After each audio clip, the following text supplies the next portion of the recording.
This is invalid. The sharp sound of tearing cardstock silenced the bustling crowd at gate B32. Bellamy Galt, the gate agent, let the shredded boarding pass rain down like confetti at Maya's worn sneakers. Seeing only a girl in an oversized hoodie, Bellamy sneered, "Stick to the back of the bus where you people fit in." She thought she was humiliating a ghetto stowaway. She didn't realize she was blocking Maya King, the daughter of the airline's CEO. Bellamy wasn't just losing her job. She was unknowingly shielding a smuggling ring that Maya was about to expose, turning her power trip into a prison sentence. The fluorescent lights of JFK's Terminal 4 hummed with the chaotic energy of the holiday rush.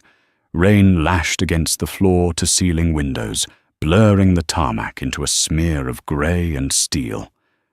At gate B32, the atmosphere was tense. Flight RH-882 to London. Heathrow was delayed by 45 minutes, and the impatience in the air was thick enough to choke on. Standing behind the sleek, polished podium of the first-class gate was Bellamy G. Bellamy did not simply work for Regal Horizon Airlines. She believed she was the airline. With her uniform pressed to a razor's edge, her blonde hair pulled back in a bun so tight it pulled at her temples and a layer of foundation that cracked when she frowned. She viewed herself as the gatekeeper of civility. "Preston, check the monitor again," Bellamy snapped without looking at her younger colleague. "I won't have the boarding sequence ruined by a computer glitch." Preston, a nervous young man with barely a year on the job, tapped furiously at the keyboard. "It's clear, Bellamy. We're ready for pre-boarding. VIPs and first class, first as always." Bellamy adjusted her scarf, her eyes scanning the waiting area. She wasn't looking for passengers. She was looking for problems. She prided herself on her ability to spot upgrades people who tried to sneak into zones they couldn't afford. She had a mental checklist: worn shoes, anxious body language luggage that looked like it came from a discount bin. Her gaze landed on a figure sitting alone in the far corner of the priority seating area. It was a young black woman, seemingly no older than 22. She was curled up in one of the leather lounge chairs, wearing an oversized grey university hoodie, black leggings and battered sneakers. A pair of large, noise-cancelling headphones tested around her neck, and she was tapping away on a cracked smartphone. A worn canvas duffel bag sat at her feet. Bellamy's lip curled. "Prion," she whispered, leaning in. "Look at that over there."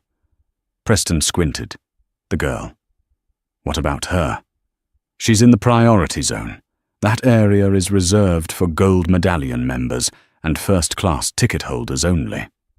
"Maybe she is one," Preston suggested, though he shrank back under Bellamy's withering glare. "Don't be naive," Bellamy scoffed.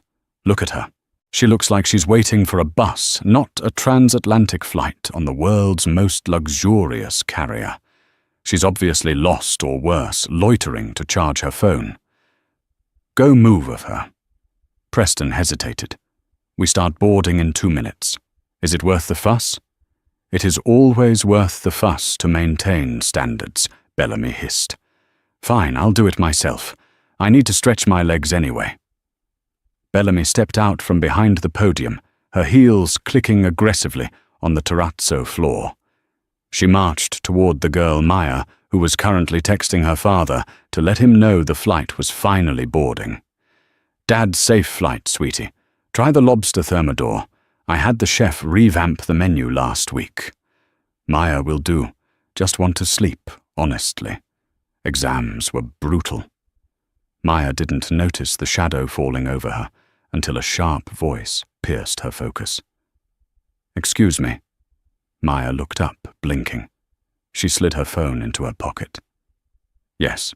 Bellamy stood with her hands clasped in front of her, a posture that feigned politeness but radiated hostility. "This seating area is reserved for priority passengers. The general boarding area is back toward the food court near the restrooms." Maya looked around the half-empty priority section, then back at Bellamy. "I know I'm on this flight." Bellamy let out a short, condescending laugh.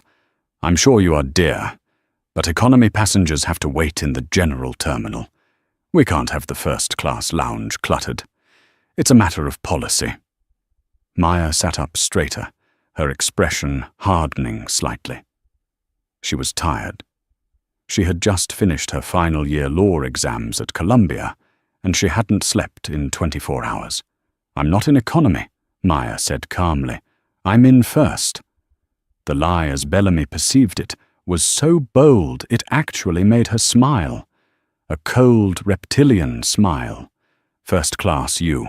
Bellamy's eyes ran over Maya's hoodie and the canvas bag. "Let's not play games.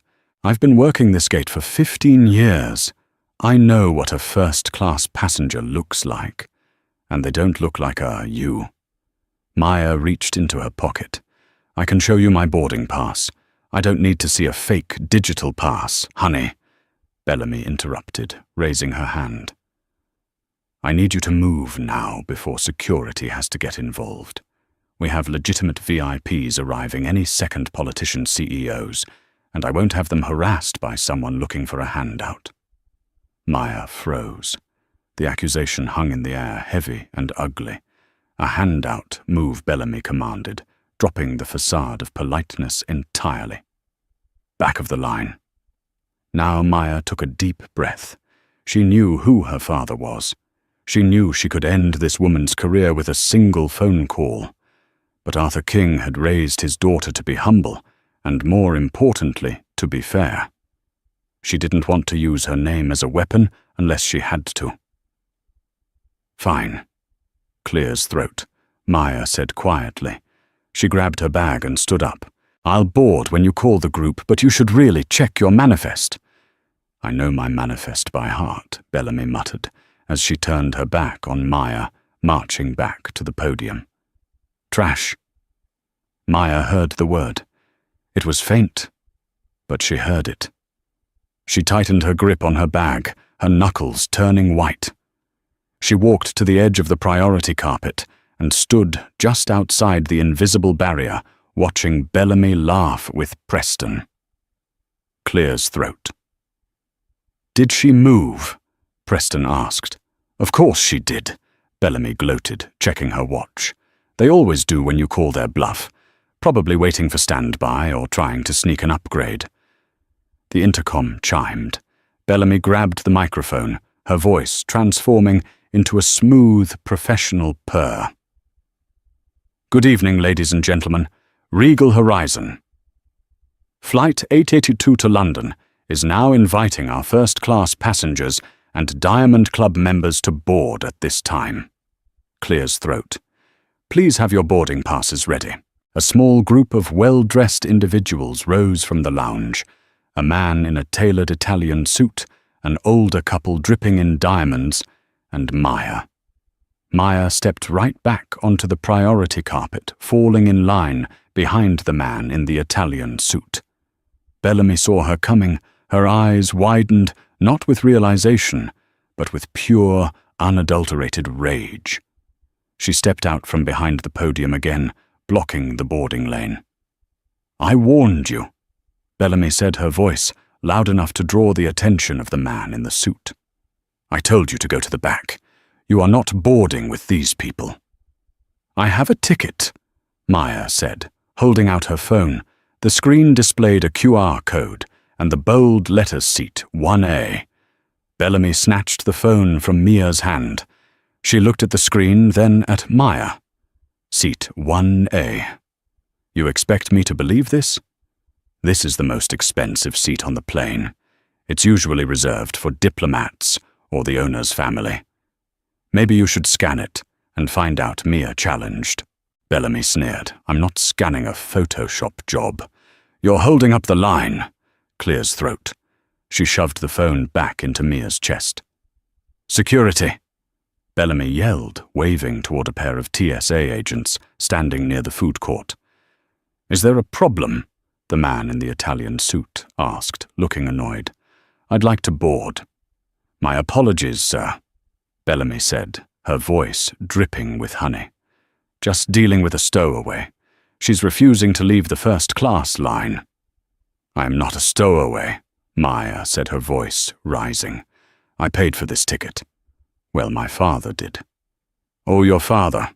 Bellamy mocked, playing to the crowd now. "Does your father know you're out here, harassing paying customers? Did he buy you this ticket with his imagination?" The TSA agents were approaching. Maya felt the heat rising in her cheeks.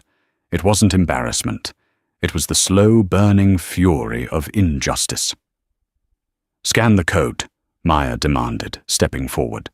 "Do your job." "My job is to keep this flight safe and exclusive," Bellamy retorted. "And you are neither." Bellamy looked at the paper boarding pass. Maya was also holding a backup she had printed at the kiosk, just in case her phone died.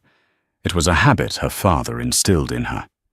"Give me that," Bellamy demanded, snatching the paper stock from Maya's other hand. "Hey." Bellamy held the cardstock up. It looked authentic. It felt authentic. It had the gold foil strip of the ultra-first tear. For a second, a flicker of doubt crossed Bellamy's face, but then she looked at Mia's sneakers. She looked at the hoodie. Prejudice overrode logic. No, Bellamy thought. She stole this, or she found it, or it's a glitch. "This is invalid," Bellamy announced loudly, and then, with the entire gate watching Bellamy G, did the unthinkable. She took the heavy cardstock boarding pass between her manicured fingers and ripped it in half. Then she ripped it again. The sound was sharp and final. She let the pieces flutter to the floor like confetti at a twisted parade. "There," Bellamy said, dusting her hands off. "Now you have no ticket. Get out of my line." The silence that followed was absolute.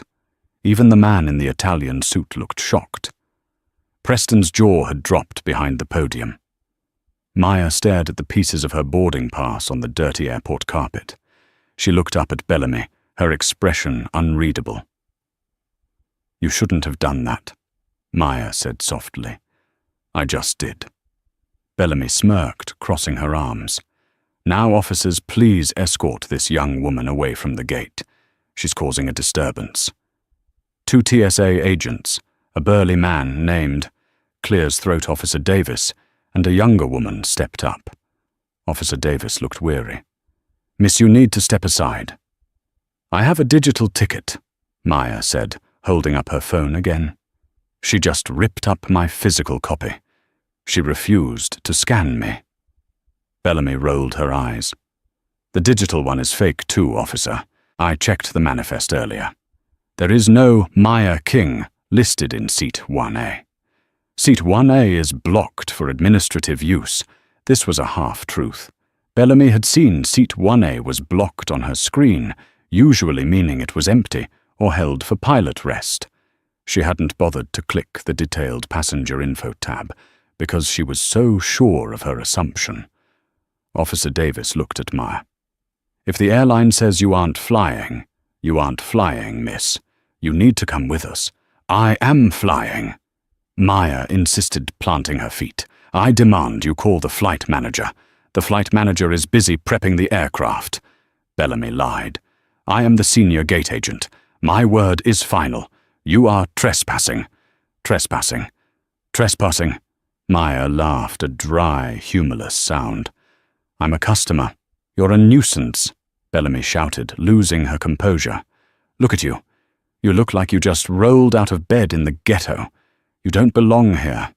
You are ruining the experience for these fine people." A gasp went through the line. A woman in the back took out her phone and started recording. Maya's eyes narrowed. "Say that again," I said. Bellamy stepped closer, lowering her voice, so only Maya and the officers could hear. "You don't belong in first class. Stick to the back of the bus where you people fit in." Maya didn't flinch. She didn't scream. She simply unlocked her phone. She didn't call the police. She didn't call customer service. She opened a contact labeled Dad Personal and hit the video call button. "Put the phone away," Bellamy snapped, reaching for it. Officer Davis stepped in between them. "Ma'am, don't touch the passenger." He looked at Bellamy, sensing something was off. Snorts. "Miss," he said to Ma. "Who are you calling?" "The owner of the airline," Mia said calmly. Bellamy burst out laughing. It was a shrill, manic sound. "The owner. You're calling the owner. Oh, this is rich. Is the owner your uncle, your sugar daddy?" The screen connected. A face appeared. It was an older black man with a salt and pepper beard sitting in a mahogany-panelled office. He was wearing a tuxedo, clearly in the middle of an event. "Maya," the voice boomed from the speaker. "I thought you were boarding. Is everything okay?" Bellamy froze. She recognized the voice. It was deep, resonant, and familiar. She had heard it in the mandatory corporate training videos. She had heard it in the annual holiday greeting sent to all 50,000 employees. Maya turned the screen so the camera faced Bellamy. "Dad," Mia said, her voice steady but cold. "I'm at gate B32. This woman Bellamy Galt just ripped up my boarding pass. She told me I don't belong in first class. She called me a nuisance and implied I stole the ticket." And Maya paused, looking Bellamy dead in the eye. "She told me to stick to the back of the bus where my people fit in." On the screen, Arthur King's face went from warm to terrifyingly stoic. The air in the room seemed to drop 10 degrees, or she said, "What?" Arthur's voice was a low rumble. Bellamy's face drained of all colour. Her hand started to tremble. She looked at the phone, then at Ma, then back at the phone. Mr. King," Bellamy stammered. "Who is this?" Arthur demanded. "Put me on speaker loud." Maya tapped the button. "Your undad. This is Arthur King, CEO and founder of Regal Horizon Airlines." The voice thundered through the quiet gate area. "To whom am I speaking?" Bellamy couldn't breathe. Her throat felt like it was closing up. "So Mr. King," Clear's throat. I didn't know. I mean, she didn't look like what Arthur cut in. She didn't look like my daughter, or she didn't look like a human being deserving of respect." Preston, sensing the nuclear fallout, stepped away from the podium, distancing himself from Bellamy. "Sir, it was a misunderstanding," Bellamy cried, her voice pitching up in panic. "She was wearing a hoodie." "The system said the seat was blocked. I was just trying to protect the airline." "You protect my airline by treating every single passenger with dignity," Arthur roared. "Not by profiling them. Did you rip her ticket?" Bellamy looked down at the shreds of paper on the floor. She couldn't deny it. The evidence was literally at her feet. Did you rip her ticket?" "Yes, sir," Bellamy whispered, tears of terror welling up in her eyes. "I thought it was fake." "You thought it was fake because you couldn't conceive of a young black woman sitting in seat 1A, Arthur stated flatly. "That is not a mistake, Miss Gort. That is a character flaw, one that Regal Horizon does not employ." The crowd at the gate was tail-hanging on every word. The woman recording the video zoomed in on Bellamy's shaking face. "Dad," Maya said, turning the camera back to herself. "She also called the police on me." "They're standing right here. Let me speak to the officer," Arthur said. Officer Davis stepped forward, looking slightly awestruck. "Officer Davis, NYPD, sir. Officer Davis, my daughter is Maya King. She has full authorization to be on that flight. In fact, she is a board member of the subsidiary holding company. If you drag her off that plane, you will be hearing from my legal team within the hour for unlawful detainment." "That won't be necessary," Mr. King, Officer Davis said, immediately stepping back. "We were just responding to the gate agent's call. There seems to be no issue here on the passenger's end." "Good," Arthur said. "Now put the agent back on." Clear's throat. Maya turned the phone back to Bellamy. Bellamy looked like she was about to faint. "Miss G," Arthur said, "what is your employee ID number?" "RA44492, she sobbed. "RA492, Arthur repeated. "You are relieved of duty, effective immediately. You are not to board that plane. You are not to touch any Regal Horizon equipment. You will hand your badge to your colleague." Arthur paused. "Who is the other agent there, Preston, sir?" Preston squeaked, stepping into the frame. "Preston," Arthur said. "Take her badge now. Escort her out of the secure area." "But, sir," Bellamy wailed. "I have 20 years my pension." Clear's throat. "Please, it was just a mistake. I'm sorry, Miss King. I'm sorry." She reached out toward Maya, but Maya stepped back. "It wasn't a mistake when you ripped the ticket," Maya said. "And it wasn't a mistake when you judged me. It was a choice," Preston Arthur commanded. Now Preston, shaking but obedient, held out his hand. "Bellamy the badge." Bellamy looked around the gate. The man in the Italian suit was shaking his head in disgust. The couple with the diamonds looked appalled. The camera phone was still pointed at her. She had been stripped bare in front of the very audience she tried so hard to impress. With trembling fingers, she unclipped her badge, the symbol of her authority, her life, and dropped it into Preston's hand. "Get her out of there," Arthur said. "And Maya?" "Yes, Dad." "Put Preston on. Preston, you are now the senior gate agent for this flight. Upgrade the passengers who witnessed this scene to the business lounge vouchers for next time, and make sure my daughter gets to her seat." "Yes, sir. Absolutely, sir." Preston beamed. Bellamy stood there, a shell of a woman. "But how do I get home?" she whispered. "I live in London. I was working the flight to get back." Arthur heard her. "Regal Horizon does not provide transport for non-MIP employees, and as of 60 seconds ago, you are a non-employee. I suggest you check the other airlines. I hear economy on budget air is lovely this time of year." The line clicked dead. The walk of shame Bellamy G had to endure was agonizing. Officer Davis, though not arresting her, escorted her out of the terminal as a security risk, since she no longer had a valid badge. Every step was documented by the passengers she had sneered at minutes before. Maya watched her go, feeling a strange mix of relief and sadness. She didn't enjoy destroying someone's life, but she knew Bellamy would have done the same to her without a second thought if she hadn't been Arthur King's daughter. Miss King, Preston said softly, "I'm so sorry about that. I should have said something earlier." Maya looked at Preston. He was young and scared. "You kept your head down, Preston." "I get it. She was your boss. But next time, speak up. You never know who you're talking to. I will." Preston promised. "Please let me scan you in." Maya retrieved her digital pass. Preston scanned it. The machine beeped a happy green. "Welcome, Miss King, seat 1A. As Maya walked down the jet bridge, the adrenaline began to fade, replaced by exhaustion. She entered the aircraft. The cabin was bathed in soft blue mood lighting. The seats were massive private suites with sliding doors. The purser, a kind woman named Elena, greeted her. "Welcome aboard, Miss King. Your father sent a message ahead to the cockpit." "We are honored to have you. Thanks, Elena," Maya said, dropping her canvas bag into the overhead bin. "Just treat me like everyone else, please." Elena smiled. "Of course.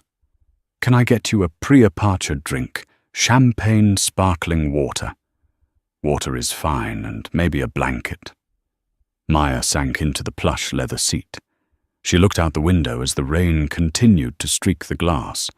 She saw a figure on the tarmac below, walking toward the employee shuttle bus in the pouring rain, dragging a small suitcase. It was Bellamy. Maya watched until the bus drove away. The plane took off, soaring above the clouds, leaving the pettiness and the prejudice on the ground. But the story wasn't over. The video the passenger recorded had been uploaded, and by the time Maya landed in London, 7 hours later, the world would know the name. Bellamy G. However, Mia's arrival in London was not going to be the quiet return she expected. Her father had mentioned a surprise at Heathrow, and with Arthur King, surprises usually meant complications. As the plane taxied to the gate at Heathrow, Maya turned her phone back on. It exploded with notifications. The video was viral. Matri Regal Horizon Racist was trending #1 on Twitter. But there was one text message that made her blood run cold. It wasn't from her father. It was from an unknown number. Text: "You think getting a gate agent fired makes you a hero. You just made a very powerful enemy. Watch your back in London." Maya frowned. Bellamy was a nobody, a bitter ex-employee. Who would threaten her on Bellamy's behalf?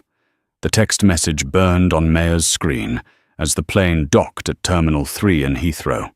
"You think getting a gate agent fired makes you a hero. You just made a very powerful enemy. Watch your back in London." Maya's thumb hovered over the delete button, but her legal training kicked in. Evidence. She took a screenshot instead. She considered forwarding it to her father.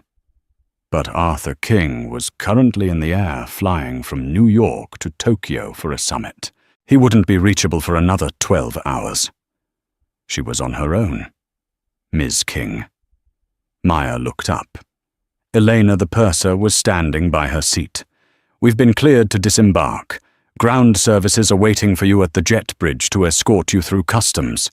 VIP protocol." "Thank you, Elena." Maya grabbed her canvas bag. She felt a strange heaviness in the pit of her stomach. The surprise her father had mentioned was at this VIP escort. She stepped out of the aircraft into the cool, damp air of the jet bridge. Standing there were two men in dark suits. They didn't look like the friendly guest services agents she was used to. They were broad-shouldered with earpieces and eyes that scanned the area with predatory focus. Ms. King, the taller one, said. He didn't smile. "I'm Mr. Graves. This is Mr. Cohen. We're here to take you to the private lounge." Your father arranged a briefing. A briefing, Maya frowned. "I'm just here for a vacation. I'm going to my hotel." "Change of plans," Graves said, smoothly stepping in to block her path to the general exit. "Security concerns regarding the incident in New York. The press is swarming the public exits. We need to take the back way." It sounded plausible. The video had gone viral. Paparazzi loved a scandal involving billionaires' daughters. Maya nodded through the knot in her stomach, tightened. Fine, led the way. They escorted her down a service staircase, bypassing the long immigration queues. They moved through a labyrinth of concrete corridors reserved for staff and cargo. The air smelled of jet fuel and industrial cleaner. "This seems like a long way around," Maya noted, tightening her grip on her bag. "Almost there," Cohen grunted. They stopped at a heavy steel door marked "Authorized Personnel Only." No entry. Graves swiped a keycard. The door hissed open, revealing not a luxurious lounge, but a stark, windowless conference room. In the center sat a glass table, and behind it sat a man Mia didn't recognize. He was in his late 40s, wearing a suit that cost more than Mia's tuition. He had slicked back, grey hair, and a smile that didn't reach his eyes. "My king," the man said, standing up and buttoning his jacket. "A pleasure. I've heard so much about you today." Maya didn't step fully into the room. "Who are you?" "You're not my father's staff." "Technically I am." The man said, "I'm Victor Halloway, Regional Director of European Operations for Regal Horizon." "I handle logistics." "Mr. Halloway," Maya said, keeping her voice even. "Why am I here?" "Please sit." He gestured to a chair. Graves and Cohen stepped behind Mia, effectively cutting off her retreat. She sat. Halloway sighed, looking like a disappointed school principal. "You caused quite a stir in New York. Mia Bellamy Galt was one of my best agents. 20 years of service, and you incinerated her career in 5 minutes. She discriminated against me." Maya said, her chin high. "She ripped up my ticket. She deserved to be fired." Did she? Holloway walked around the table leaning against the edge? Or did she just get in the way of a spoiled child flexing her daddy's power? Excuse me. Bellamy was strict, maybe a little abrasive, but she was protecting the integrity of the first-class cabin. And you destroyed her life, Holloway's voice dropped. But that's not why we're here. We are here because of where you sat.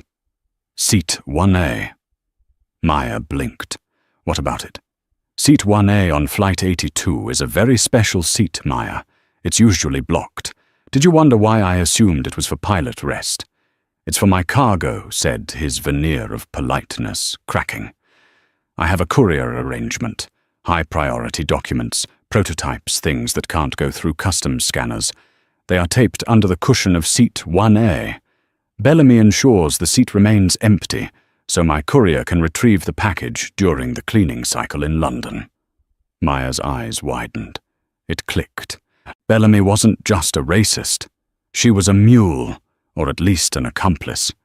She ripped the ticket not just because she hated how Mia looked, but because she was terrified Mia would find the package or prevent the retrieval. "You're smuggling," Maya whispered. "Using my father's planes." "I'm maximizing assets," Holloway corrected. "But tonight, because you insisted on sitting there, my retrieval team couldn't get on the plane during the turnaround. The package is still on board, and now the plane is being towed to the hangar for a maintenance check ordered by your father, because of the incident, which means federal inspectors will be swarming it." Holloway leaned in his face, inches from hers. "You cost me $5 million tonight, Maya, and you put my entire operation at risk." "So that was you texting me?" Maya said that was a warning. "This," he gestured to the room, "is the negotiation I don't negotiate with criminals," Maya said, standing up. "I'm calling my father." Graves snatched the phone from her hand before she could even unlock it. "Sit down," Graves barked. Holloway smiled thinly. "Here is the deal, Maya. You are going to record a new video. You will say the previous video was a misunderstanding. You will say Bellamy was actually polite, and you were having a bad day and overreacted. You will demand she be reinstated. Once she is back, she can access the system to divert the maintenance crew, and I can get my package." "You're insane," Maya said. "The internet won't believe that." Bellamy ripped my ticket. "People believe what they want to believe." Holloway shrugged. "Especially if the victim recants. If you do this, you walk out of here, go to your hotel, and enjoy your vacation. If you don't, he let the threat hang in the air." "And if I refuse, then we find something in your luggage," Holloway said, eyeing her canvas bag. "Drugs, perhaps a weapon. It would be tragic if the airline was arrested for international smuggling. Your father's stock price would tank. He might even be forced to step down." Maya's heart hammered against her ribs. This was a set-up, a perfect corporate trap.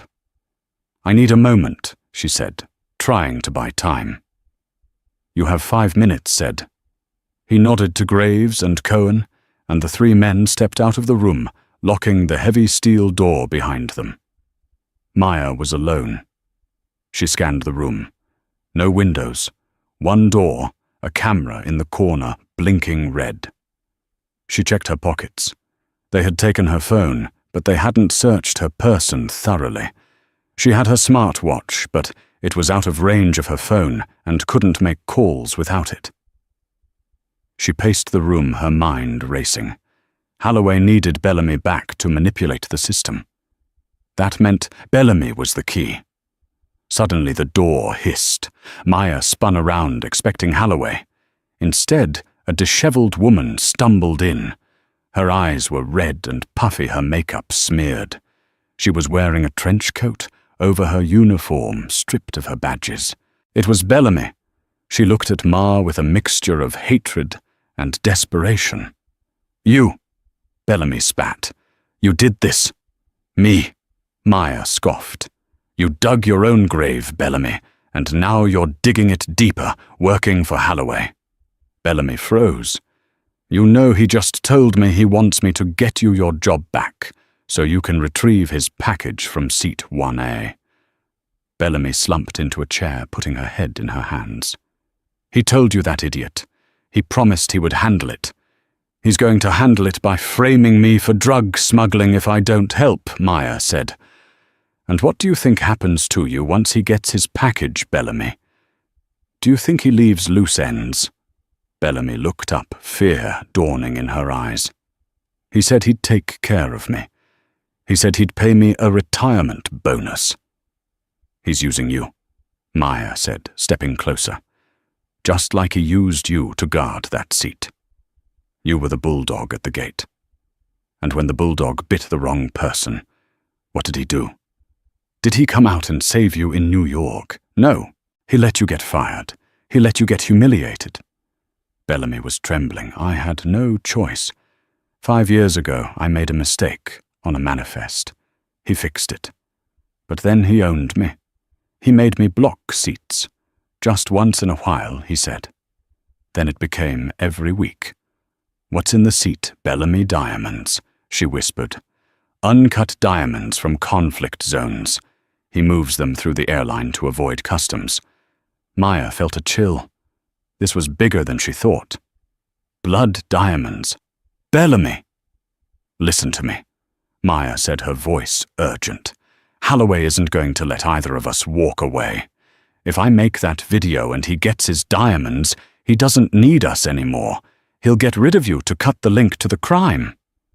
"So what do I do?" Bellamy cried. "I have nothing. You took my job. I can give you something better." Maya said, "Immunity and protection." You, Bellamy, laughed bitterly. "You're a student. I'm Arthur King's daughter, and I'm studying corporate law. If you help me take Holloway down right now, I will personally advocate for a plea deal for you. You won't get your job back. You don't deserve it, but you won't go to prison for smuggling. Holloway will." Bellamy looked at the door, then back at Maya. She was cornered. She had seen Holloway's ruthlessness firsthand. She knew Mia was right. Holloway viewed people as disposable assets. How, Bellamy asked. "They took your phone." Maya looked at the conference phone on the glass table. "Does that line work?" "It's an internal line only," Bellamy said. "It only dials extensions within the airport." "Does it dial the PA system?" Maya asked, an idea forming. Bellamy's eyes widened. "Yes. Code 99. It overrides the terminal music for emergency announcements. And where is Holloway right now? He's right outside the door, waiting for you to break." Maya grabbed the conference phone. "Bellamy, how do you access the hidden compartment in seat 1A? Is there a code?" "It's mechanical," Bellamy said. "You have to lift the armrest and press a latch underneath while reclining onto the seat fully." "Good to know," Maya said. She picked up the receiver. "When Holloway comes back in, I need you to play along. Can you do that?" "I think so." "You better," Maya said, "because your freedom depends on it." The door opened. Holloway walked in, flanked by his guards. He looked at Bellamy with disdain. "I see you two have caught up," Holloway sneered. "Bellamy, shut up and stand in the corner. Maya, is the video ready?" Maya stood tall. "I'll do it." Holloway smiled. "Smart girl." He pulled out Maya's phone and handed it to her. "Record it now live. Go on Instagram or whatever you kids use. Say it was a prank that went wrong." Maya took the phone. She unlocked it. She opened Instagram. She hit the live button. Clear's throat. "Hello, everyone," Maya said to the camera, her voice trembling slightly. The viewer count skyrocketed instantly. People were waiting for an update on the viral story. "I'm here at Heathrow. I have an update on the Bellamy G situation." Clear's throat. Holloway nodded encouragingly from behind the camera. "But first," Maya said, her voice hardening, "I want to introduce you to Victor Holloway." She spun the camera around. Holloway froze, his eyes widening. "This is the man," Maya shouted, backing away, "who is forcing me to retract my statement. He is holding me against my will in a service room at Terminal 3. Cut the feed. Holloway roared, lunging for her. Maya threw the phone under the heavy glass table where he couldn't reach it easily. The camera was still streaming, capturing Holloway's furious face and his guard scrambling. "Bellamy now!" Maya yelled. Bellamy grabbed the conference phone and punched in. 910-9. Attention all security personnel and passengers. Bellamy screamed into the receiver, her voice booming through the Enter Heathrow Terminal 3 overhead speakers. "This is Senior Agent G. There is a hostage situation in Conference Room B Service, Corridor 4. Victor Holloway is attacking Maya King. Send armed police immediately." The sound of her own voice echoing from the hallway outside was deafening. Holloway turned on Bellamy, his face purple with rage. "You traitorous witch!" He pulled a small silver pistol from his jacket. Maya didn't think. She acted. She grabbed the heavy pitcher of ice water from the table and hurled it. It smashed into Holloway's shoulder, throwing his aim off. The gun went off, crack shattering the glass partition on the wall. "Graves, Cohen, get them! Clear's throat!" Holloway screamed, clutching his shoulder. Graves lunged for Maya. Maya dropped to the floor, rolling under the table to retrieve her phone. She saw the comments flooding the screen. "OMG, is that a gun call? The police, Heathrow police, are on the way." Cohen grabbed Bellamy by the hair. Bellamy clawed at his face, screaming. "Let her go!" Maya yelled, kicking out from under the table. Her sneaker connected with Graves's shin. He grunted, but reached down and dragged her out by her ankle. "It's over, Holloway." Maya gasped as she was hauled up. "There are thousands of people watching." Clear's throat. "The police are coming." Holloway looked at the phone on the floor, still streaming the ceiling. He looked at the door.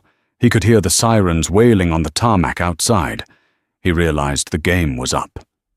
"Leave them." Holloway spat at his guards. "We go now."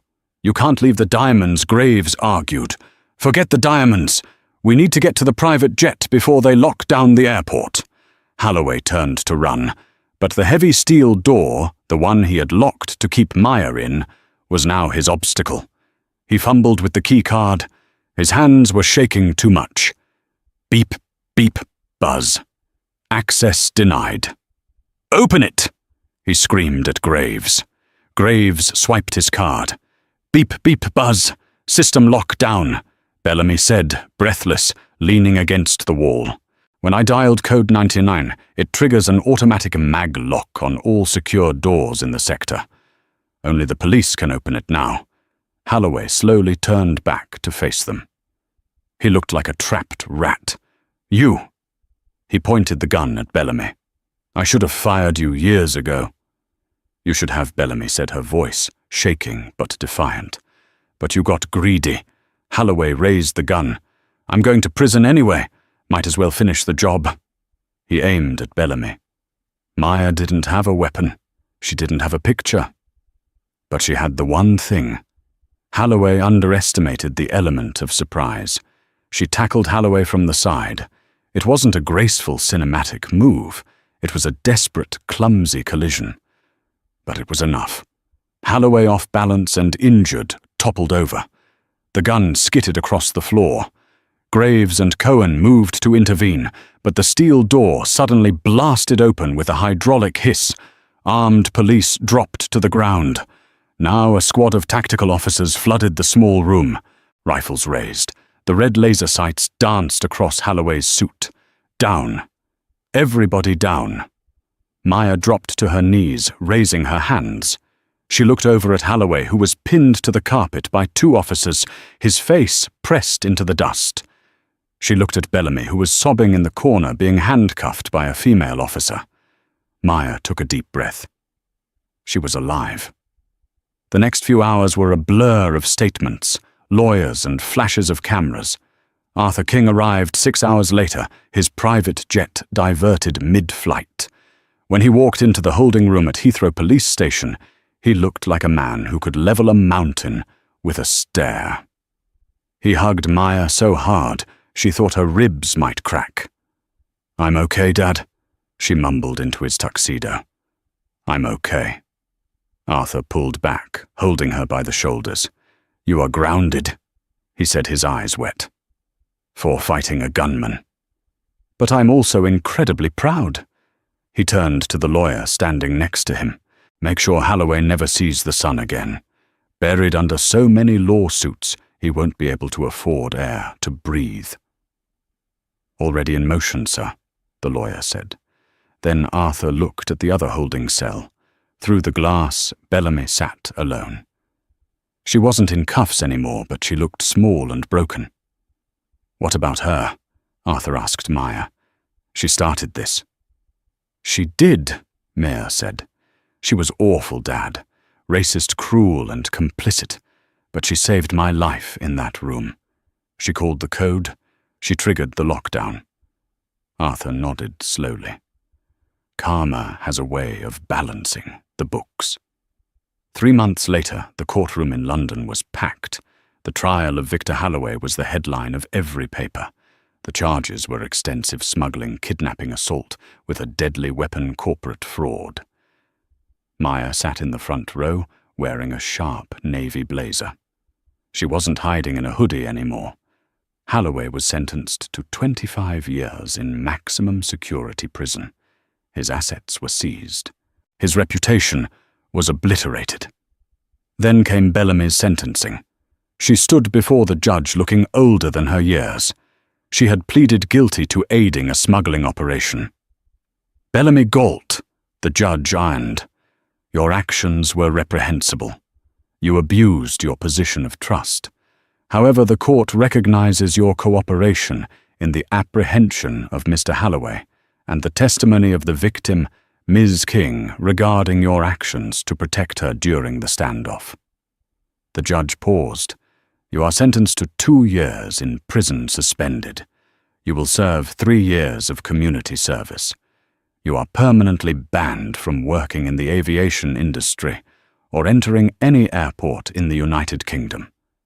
It was a light sentence, legally speaking.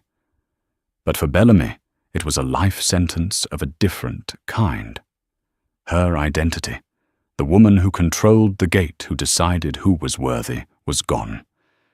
She was grounded forever. The gavel's echo faded in the London courtroom, but the repercussions of that night at JFK were only just beginning. The end of the criminal trial wasn't the conclusion of the story. It was the start of a grueling, real-life dismantling of a corrupted system. Maya King learned quickly that true karma isn't just a cosmic force. It is bureaucratic, slow, and agonizingly thorough. Arthur King didn't view the verdict as closure. He saw the incident as a symptom of a rot deep within Regal Horizons' infrastructure. A rot that had allowed a man like Holloway to operate a smuggling ring from seat 1A for 5 years, and a woman like Bellamy to act as his gatekeeper based on prejudice. A week after the verdict, Arthur convened an emergency meeting of the board of directors in the Manhattan headquarters. The view of the city was expansive, but the mood inside was claustrophobic. Maya sat next to her father. She was no longer just the founder's daughter. She was the catalyst. "We are hemorrhaging credibility." Arthur announced, his voice devoid of its usual warmth. He threw a 90-page independent audit report onto the polished mahogany table with a heavy thud. This audit reveals that Victor Holloway wasn't working alone. He had a network, baggage handlers looking the other way, scheduling managers ensuring his specific aircraft flew the London route, and gate agents like Ms. Gort conditioned to profile and block seats. The board members shifted uncomfortably. Arthur One ventured. "Surely the swift action against Holloway shows we are taking this seriously. The public has a short memory. Maya has a long memory." Arthur retorted sharply, and I suspect the millions of people who viewed that video do too. "We are not sweeping this under the rug. We are burning the rug." The purge was brutal. Over the next 6 months, 55 employees across 3 continents were fired for ties to Holloway's operation. Security protocols were overhauled with draconian intensity. Arthur ordered physical inspections of every first-class seat on transatlantic flights, a delay that cost millions, but sent a clear message. Maya didn't take a job at a prestigious law firm after graduation. Instead, she took an office down the hall from her father as the new director of Customer Equity and Compliance. It wasn't a fluff role. It was internal affairs with teeth. Her first initiative was the G Protocol, a mandatory intensive training program for every customer-facing employee, focusing on bias and de-escalation. Maya attended every session in the first month, standing before lecture halls filled with resentful staff who felt punished for Bellamy's sins. "You think you're here because of one bad apple," Maya told a sullen group in Atlanta. "You're wrong. You're here because the soil that apple grew in was toxic."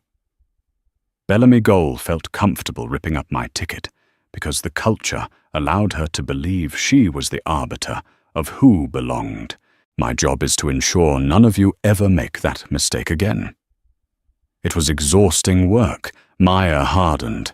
The carefree student in the hoodie was gone, replaced by an executive who wore armor-like tailored suits. She had won the war against Holloway, but the peace was an uneasy one. While Maya ascended into the corporate stratosphere, fighting to change the system that had attacked her, Bellamy Galt was experiencing the suffocating reality of the karma Mears' father had predicted. The judge's sentence of a suspended prison term sounded lenient on paper. In practice, it was a slow-motion eraser of her existence. Bellamy was banned from airports. For a woman whose entire identity was tied to the rhythm of international travel and the authority of the gate, this was an exile. She couldn't fly to see family. She couldn't even enter a terminal to pick up a friend. The glamorous world she pretended to rule had slammed its doors in her face. Then came the economic reality. With a criminal record for aiding a smuggling ring and her face synonymous with viral racism, Bellamy was unemployable in any sector requiring trust. The savings she had planned to use for a retirement condo in Spain were drained by legal fees. 6 months after the trial, Bellamy was forcing herself through a night shift stocking shelves at a massive 24-hour supermarket on the outskirts of London. It was grueling physical labor that paid minimum wage. She wore a shapeless uniform that smelled of cardboard dust, a far cry from the crisp scarf and blazer of Regal Horizon. The real punishment, however, was the recognition. One rainy Tuesday night at 3 a.m. Clear's throat. Bellamy was stocking cereal boxes, her back aching. She heard giggling in the aisle behind her.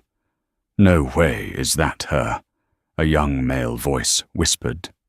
"The airplane lady." Bellamy froze, clutching a box of cornflakes, keeping her head down. They walked into her aisle. 2 university-aged students, phones out recording. "Hey!" the guy shouted, shoving his camera into Bellamy's face. "It is you, the ticket ripper. How's the first-class life treating you now?" Bellamy recoiled, shielding her face. "Please leave me alone. I'm just working." "Oh, she's just working," the girl mocked. "Did you check my cereal box for diamonds before you put it on the shelf?" They laughed, cruel and relentless, following her, until the night manager, who knew exactly who she was and despised her, told them to leave. But not before docking Bellamy 15 minutes of pay for causing a scene. The video of her stocking shelves went viral the next day. The comments were merciless. Karma didn't just hit her, it ran her over with a luggage cart. From first-class lounge to the cereal aisle, life comes at you fast. Bellamy sat in her small, damp apartment, watching the view count climb. She was trapped. She couldn't leave the country. She couldn't get a better job. She couldn't escape her own face. The arrogance that had defined her at Gate B32 was gone, replaced by a constant gnawing fear. She had tried to make Maya feel small. Now the world made Bellamy feel microscopic every single day. 1 year after the trial, Maya King found herself back at JFK Terminal 4. She wasn't flying. She was conducting a spot inspection. The terminal looked the same. The hum of lights, the smell of coffee, but the atmosphere was different. The branding was softer, focused on inclusivity. Maya walked toward gate B32, approaching the old battlefield. The gate agent behind the podium was Sarah, a graduate of Mia's new training protocol. As Mia watched, a situation developed. A large, red-faced man in an expensive suit was berating Sarah. "Do you know how much I fly with this airline?" the man shouted, slamming his hand on the podium. "My bag is 2 lb overweight. Just let it slide. Bellamy always let it slide." The name hung in the air. Maya stood near the wall observing. Sarah, clear's throat, didn't flinch. "Sir," she said calmly, "I understand your frustration. However, federal safety regulations are strict. I cannot override the system. You can remove 2 or pay the fee. Those are the options. This is ridiculous. I'm a platinum member." "And we value your business," Sarah said, maintaining her professional cool, which is why we want to ensure this flight departs safely. "How would you like to proceed?" the man huffed, realizing he wasn't going to win. He pulled out his credit card. "Fine, charge it." Sarah processed the transaction efficiently and handed him his receipt with a genuine smile. It was a small, mundane interaction, but to Mia it was profound. The ghost of Bellamy Galt. The culture of bending rules for the right people and enforcing them on the wrong ones had been exercised. Mia waited until the line cleared, then approached. Sarah looked up, her smile faltering slightly when she recognized her boss. "Miss King, good morning. I hope I handled that correctly." Maya smiled, a warm expression that reached her eyes. "You handled it perfectly, Sarah. By the book, with dignity for everyone involved." "Thank you. The new protocols, they make it easier when the rules are the same for everyone." "That's the goal," Maya said. She turned away from the gate and looked out the floor-to-ceiling windows. A regal Horizon jet was taxiing toward the runway. The rain had stopped, and the sky over New York was a brilliant, clear blue. Maya touched the pocket of her blazer, where she still kept the photo of her ripped boarding pass, a digital scar she refused to delete. She knew the fight wasn't over. Prejudice wasn't cured. It was just managed, pushed back into the shadows by vigilance. There would always be people like Bellamy and predators like Holloway. But as she watched the massive plane lift off the tarmac, defying gravity and soaring toward the horizon, Maya felt a sense of closure. She hadn't just survived the incident. She had used the wreckage to build something stronger. She had taken the ticket they tried to destroy and used it to rewrite the destination. The flight attendant who tried to break her had, in the end, only fueled her ascent. And while Bellamy Galt was stocking shelves in the dark, Maya King was just beginning to fly. The story of Maya King and Bellamy Galt serves as a stark reminder that in our hyper-connected world, the smallest acts of prejudice can trigger massive consequences. What began as a gate agent's arrogant refusal to acknowledge a young black woman's legitimacy escalated into the dismantling of an international criminal operation. Bellamy believed her authority at the gate was absolute. But she learned that true power doesn't lie in exclusion. It lies in justice. Maya used her privilege not to escape the situation, but to shine a light on it, proving that sometimes the hardest flights lead to the most necessary destinations. The karma was real systemic, and it changed everything. If you enjoyed this story of high-altitude drama, hard-hitting justice, and real-life consequences, please hit that like button. It really helps the channel grow. Don't forget to share this video with anyone who loves a good story about karma. Striking back and subscribe with notifications on so you never miss our next thrilling upload. Thanks for watching. Thanks.